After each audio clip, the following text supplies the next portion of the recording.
Masyarakat. Aku Karina Lavania atau akrab dipanggil Karin. Aku dari jurusan Hubungan Masyarakat angkatan 2022 dan kali ini aku bakalan nemenin teman-teman untuk bincang-bincang seru di podcast Kata Mikat X Cahumas. Nah, kali ini kita mau ngebahas apa sih teman-teman? Kita mau ngobrolin tentang kesenian budaya dan kali ini kita mau bahas soal tari nih. Nah, tapi kira-kira siapa nih yang akan kita undang untuk jadi narasumber kita yang bakal membedah tentang tari menari ini? Ada yang bisa nebak? Pada penasaran gak nih? Oke, kalau gitu kita panggil Naila Ramadanti dari Hubungan Masyarakat angkatan 2023. Tepuk tangan dong semuanya. Yeay. Halo Kak Karin, halo juga semuanya. Aku Naila dari Humas Angkatan 23 nih. Hai Nay. Aduh, aku bingung nih. Kamu bingung nggak? Kamu kira-kira di sini mau ngapain? Aduh, aku sendiri juga masih bingung nih sampai detik ini mau diajak ngobrol apa nih, karena katanya cuma ngobrol-ngobrol biasa nih. Oke, jadi kita nggak cuma mau ngobrol-ngobrol biasa nih, Naila. Karena dari teman-teman Sobat Mikat pun pengen tahu lebih dalam nih tentang Naila dan kesenian tarinya. Serta nanti kita bakal bedah lagi nih lebih lanjut tentang gimana sih Naila bisa manajemen waktunya. Tapi kenapa sih kita akhirnya memilih Naila? Karena aku sempat lihat ya, waktu di Humas Bonde, Naila sempat tampil ya kan ya sebagai Betul. gestar ya Benar atau banget. talent gitu Iya. ya.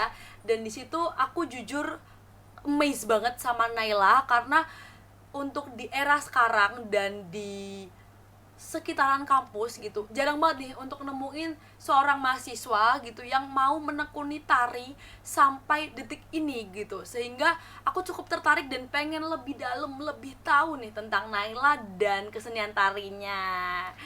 Nah, tapi kalau boleh tahu nih, kenapa sih Naila tuh memilih bidang tari di antara banyaknya pilihan-pilihan gitu? Dan asal mulanya Naila kenapa mau nari itu apa? Apakah ada faktor dari orang tua mungkin atau emang habis nonton film nih ceritanya? Nah, jadi gini Kak, jadi uniknya itu emang aku ada gen dari orang tua juga. Emang orang tua tuh juga bergelut di kesenian juga, emang suka, punya bakat juga. Jadi nurun ke anak-anaknya. Dan uniknya lagi karena aku punya kakak yang selisih usianya nggak jauh, cuma 3 tahun dan sama-sama perempuan. Dimana aku jadi adik kan suka banget ya Ya, ngikutin ya, ya, apa benar yang benar dilakuin benar. kakak. Nah, di situ mulai dari umur 5 tahun nih aku udah ngikutin kakakku, dimana dia tuh udah seneng nari, udah ikut sanggar. Nah di situ aku sering ikut kakak kalau misalkan dia perform kemana-mana. Nah sampai akhirnya sama orang tua aku diwadainin kalau anak-anaknya punya bakat, jadi emang disalurkan bakatnya melalui sanggar, jadi kayak gitu. Wow, keren banget. Berarti Naila nih termasuk pure blood menari nggak nih? Maksudnya dari orang tua juga berarti suka nari ya berarti ya? Iya betul banget. Emang mungkin basicnya ya, emang passionnya udah di situ, diwadain, nah dikembangkan lah di situ. Emang basicnya udah tari sih kak. Keren banget, berarti 15 tahun ya nih Naila bergelut di bidang Betul. tari. Nah, dari 15 tahun nih ada nggak sih pengalaman yang paling berkesan di perjalanan tarinya Naila? Kalau dibilang berkesan, semuanya pasti berkesan ya, karena emang di setiap garapan yang udah aku tariin itu punya cerita masing-masing pastinya, unik-unik juga. Tapi kalau misalkan yang paling berkesan apa, mungkin ada pernah punya pengalaman itu aku proses tari selama sebulan dan itu mewakili kontingen Jogja buat dibawa ke Wow, Makassar. keren Nah itu keren paling keren keren. berkesan banget sih, punya pengalaman baru, temen baru, dan bener-bener itu insight-nya, aduh, nggak bisa dibayangin sih, itu keren banget sih pas itu. Keren keren. Berarti ini Naila nggak cuman nari di lokal nih di daerah rumah ataupun di Sangga doang, tapi udah sampai jadi kontingen ya Naila ya. Iya Keren alhamdulillah. banget. Tapi kalau gitu kan berarti ada banyak jenis tari nih yang Naila sendiri pelajari. Nah, ada nggak sih suatu jenis tari yang susah gitu, yang paling susah buat Naila? Dan apa itu kesusahannya gitu? Oke, jadi kalau buat aku sendiri nih kak, kan aku orang Jogja nih, Iya. berarti kan basicnya aku emang tari Jogja, Oke. dimana emang udah ada pakem-pakemnya segala macam, Hmm. di aturan khususnya emang udah harus dilakuin sorry. Nah di situ pas mau ke Makassar itu kita ada apa ya namanya, kayak pelatihan pelatihan gitu, dan di situ pelatihannya kayak tarinya tari Bali. Tari Bali. Iya, tari Wow. Bali. Dan buat aku basicnya tari Bali sama Jogja itu bener-bener Beda berseberangan banget, iya. iya. Nah, itu susah banget. Dan kalau misalkan ditanya tantangannya apa, kalau buat aku pribadi sebenarnya bukan di tariannya sih. Kalau misalkan tarian kan kita latihan 1-2 kali pasti bakal ada perkembangan nih. Bener-bener. Tapi kalau buat aku tantangannya lebih ke adaptasi sama orang-orangnya.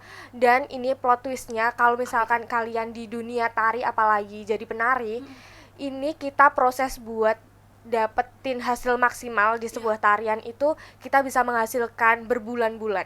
Berbulan-bulan. Paling enggak 1-2 Wow. bulan kita proses, dan itu ada apa ya namanya, proses tempuk gending di mana kita bakal disatuin antara gerakan sama musiknya. Nah, itu bakal ada trial and errornya banget sih, apalagi kita ngadepin orang yang punya karakter banyak nih, beda-beda.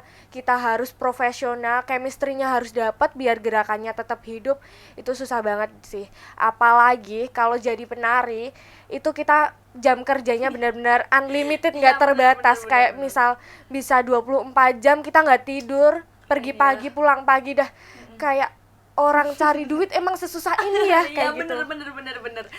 Dan berarti yang susah tuh berarti beradaptasi ya, Nay? Betul, Untuk betul. dari satu jenis ke jenis lain dan Bener. mempelajari suatu budaya baru tuh yang perlu waktu ya. Bener. Nah, tapi untuk itu kayak kedepannya nih, bentuk kontribusi apa nih yang mau Naila lakukan ke kesenian tari yang ada di Indonesia nih, Nay? Nah, aku kalau jadi generasi muda ya, kalau ditanya kontribusi pastinya mengikuti perkembangan zaman sih, Kak. Apalagi di era digital ini, kita biasanya kalau dibilang mempelajari tari pastinya pengen banget ya. Jangan sampai nih budaya kita tuh hangus apapun, nah nggak ada yang melajari nih. Tapi sesuai perkembangan zaman lagi, pasti aku lebih ke kayak misalnya cover terus kita nanti upload, kita publikasikan ke media sosial biar masyarakat tuh pada tahu nih budaya Indonesia tuh apa aja sih. Pokoknya aku kalau kontribusiku sendiri, aku pengen orang-orang yang setara sama aku usianya atau bahkan generasi di bawah aku jangan sampai nggak tahu apa namanya itu kesenian, khususnya tari di Indonesia sih. Tuh teman-teman, di garis bawahi, generasi kita harus tari Betul. kesenian yang ada di Indonesia ya, kesenian tari yang ada di Bener. Indonesia. Nah, mendengar cerita Naila nih yang udah 15 tahun di tari, kemudian ada kesusahan dan juga ada yang paling berkesan gitu. Betul. Apa sih yang kayak seberapa penting sih gitu nari di hidup Naila, dan kayak kenapa gitu loh bagi Naila tari itu penting? Wah, ngomongin soal seberapa penting nih tari buat hidup aku, dibilang penting pastinya balik lagi ke skala prioritas. Tapi kalau dibilang artinya apa sih tari buat aku, udah kayak belahan jiwa banget sih, Kak. Wow. Ditinggal nggak bisa, dipisah nggak bisa, apalagi udah ibarat kayak obat kalau aku sakit. Di tengah kegilaannya tugas-tugas pasti aku bakal balik lagi buat nari nih. Karena ibaratnya gini, kalau misalkan aku capek malah justru healingku aku harus joget nih.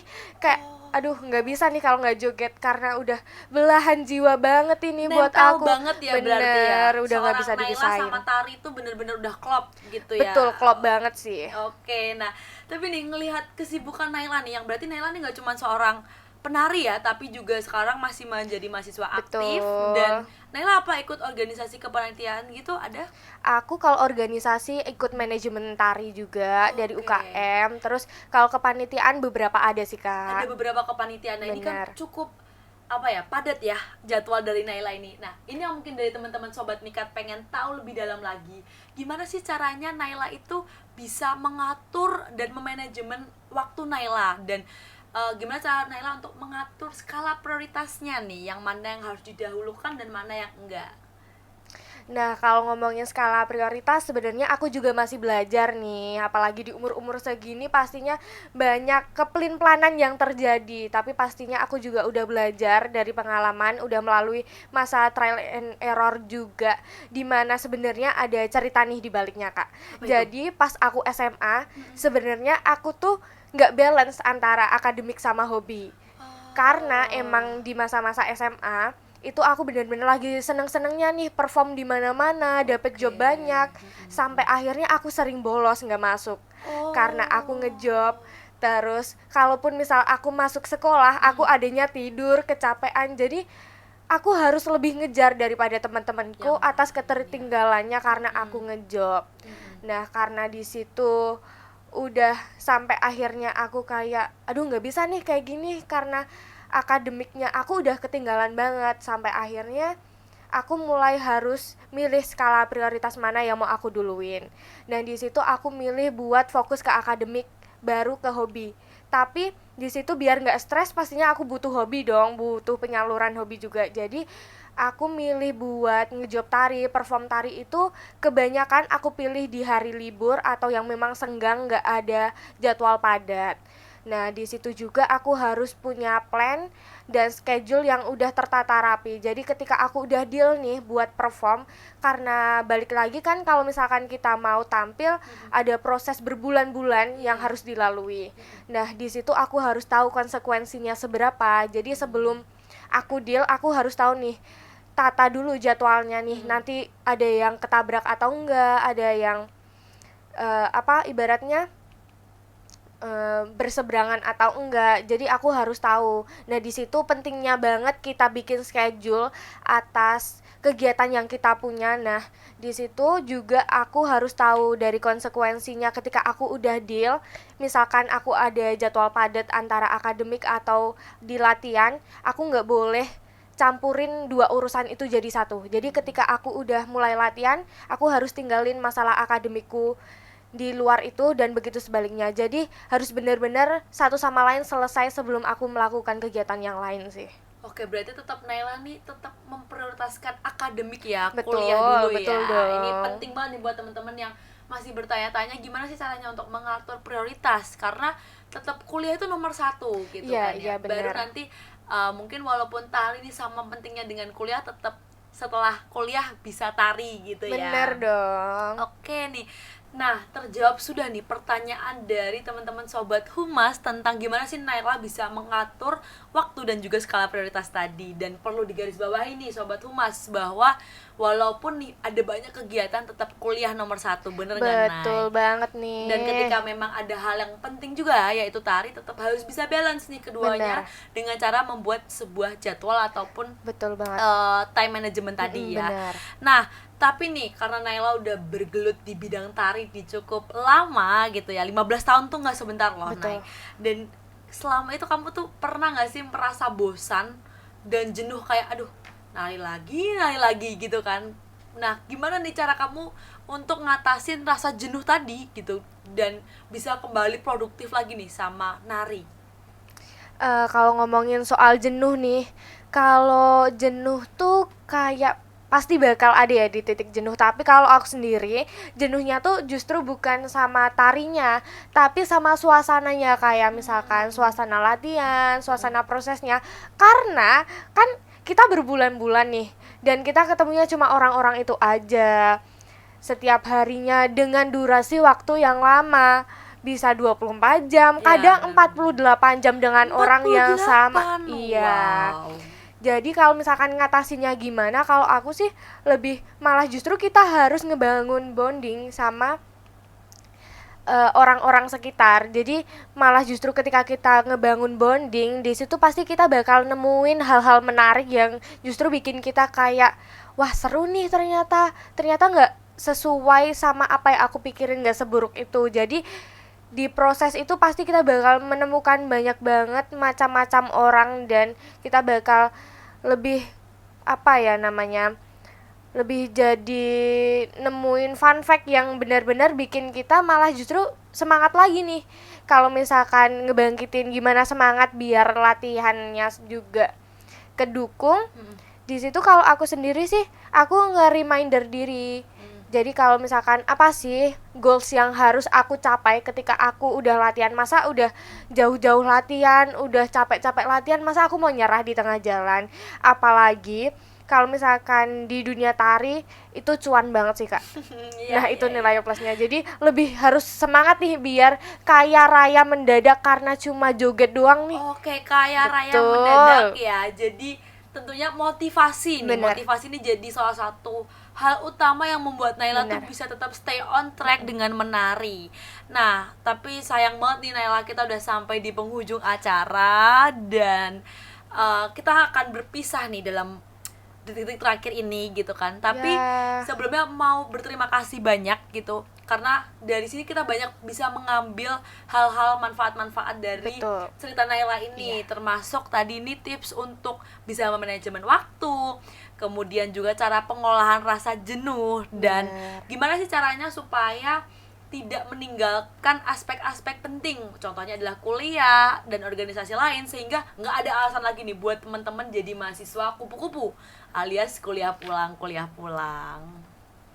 Wah, terima kasih banget nih Kak Karin. Aku jujur seru banget dan seneng banget nih kali ini bisa ngobrol sama Kak Karin, sama sobat-sobat Humas nih. Pastinya bisa berbagi dan harapan aku sih kita bisa saling sharing dan pastinya sama-sama belajar ya atas pencapaian apa yang udah dicapai. Pastinya kita bakal mengulik nih jadi evaluasi diri. Terima kasih ya. Wah, seneng banget nih kalau Naila Seneng juga ternyata banget dong. seneng bisa ada di sini ya.